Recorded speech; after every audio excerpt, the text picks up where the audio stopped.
ఏమైంది రాఘవ? నీ ముఖం ఏంది, నువ్వేంది, ఏంది ఇట్లయితున్నావు అంతా?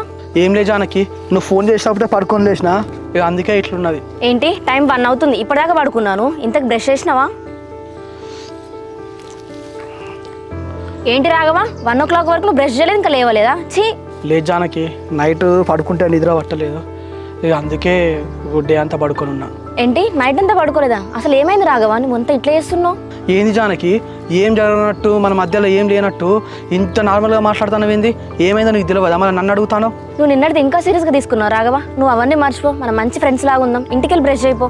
ఫ్రెండ్స్ ఏం జానకి, నాకు ఫ్రెండ్షిప్ ఏం అవసరం లేదు నీతోటి. నువ్వు అంటే నాకు ఇష్టం అని చెప్తా అంటే మళ్ళీ ఫ్రెండ్స్ అని చెప్పేసి అంటావు. నాకు చాలా మంది ఫ్రెండ్స్ ఉన్నారు, మళ్ళీ కొత్తగా ఈ ఫ్రెండ్షిప్ ఏం అవసరం లేదు. రాఘవ, ఇప్పుడే నీ ఫ్రెండ్ బిట్టు సూరి కలిసిళ్ళు, నా వల్ల నువ్వు బాధపడుతున్నావు అని చెప్పిళ్ళు, అందుకే నేను కలవడానికి వచ్చిన. మళ్ళీ నువ్వు ఇట్లా మాట్లాడకు. ఆహా జానకి, నీకు నా ఫ్రెండ్స్ కలిసి నేను బాధపడతానని చెప్పేసి అంటే నన్ను కలవడానికి వచ్చిన.